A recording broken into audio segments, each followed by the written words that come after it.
এই ৯ জন ফাঁসির দণ্ডপ্রাপ্ত, যাবজ্জীবন দণ্ডপ্রাপ্ত এবং ১০ বছরের সাজার দণ্ডপ্রাপ্ত যারা, প্রত্যেকেই ঈশ্বরদী উপজেলা এবং পাবনা জেলার বিভিন্ন স্তরের বিএনপির নেতাকর্মী, নির্বাচিত পৌর মেয়র, নির্বাচিত চেয়ারম্যান, উপজেলার চেয়ারম্যান সহ, অর্থাৎ অত্যন্ত সুকৌশলে ওই এলাকায় বিএনপিকে ধ্বংস করার জন্য বিএনপির যারা দায়িত্বশীল নেতা প্রত্যেককেই এই মামলায় দণ্ড প্রদান করা হলো।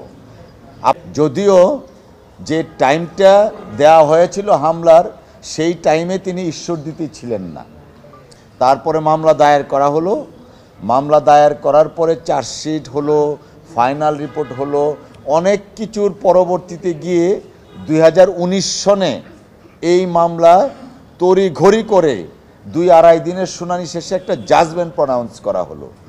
সেই জাজমেন্টে 9 জনকে ফাঁসি দেয়া হলো, 25 জনকে যাবজ্জীবন দেয়া হলো এবং 13 জনকে 10 বছরের সাজা দেয়া হলো। 1994 সনে এই মামলাটা দায়ের করা হয়েছিল, 1994। অভিযোগ ছিল তৎকালীন সময়ের বিরোধী দলের নেত্রী, বর্তমান পলাতক শেখ হাসিনার উপর হামলা করার অভিযোগ ছিল। বাংলাদেশ এবং ইন্ডিয়ান বিভিন্ন জুরিসডিকশনের মামলার রেফারেন্স দিয়ে বলেছি, এই মামলা পুরাটাই একটা পলিটিক্যাল স্কিম বাস্তবায়ন করার জন্য মামলাটা দায়ের করা হয়েছিল এবং টোটালটাই হচ্ছে একটা ম্যালিশিয়াস প্রসিকিউশন। ইনভেস্টিগেশন যা করা হয়েছে, সেই ইনভেস্টিগেশনটা করা হয়েছিল তাদের ইচ্ছা মতো, স্বাধীন মতো, এবং এটা ছিল একটা ফিশিং ব্লোর মতো লিগ্যাল টার্ম। জাজমেন্ট প্রনাউন্স করা হয়েছে যিনি করেছেন, আমরা আদালতে সাবমিশন রেখেছি। এই জাজমেন্ট প্রনাউন্সের ক্ষেত্রে একটা আলটেরিয়ার মোটিভ ছিল, অর্থাৎ অসৎ উদ্দেশ্য ছিল।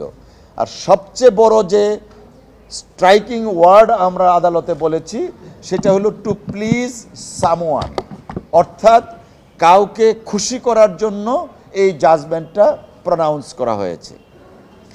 কাকে খুশি করবে আপনারা নিশ্চয়ই বুঝতে পেরেছেন।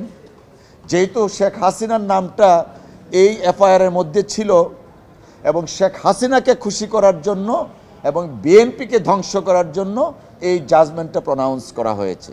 আমরা মহামান্য আদালতে বিনয়ের সাথে সাবমিশন রেখেছি, যেহেতু মিস অ্যাপ্লিকেশন অফ ল এবং যে আইনে মামলা করা হয়েছে এক্সকিউজ মি, সেই আইনের কোনো ইনগ্রিডিয়েন্টস নেই। উপরন্ত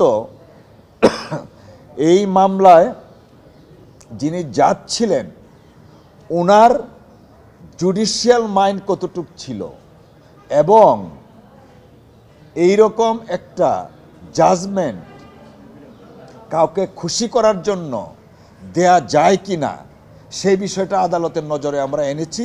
আপনারা জেনে আশ্চর্য হবেন, দণ্ডপ্রাপ্ত আসামিদের অনেকেই ছিলেন ক্যান্সারে আক্রান্ত পেশেন্ট, অনেকেই ছিলেন প্যারালাইজড রোগী।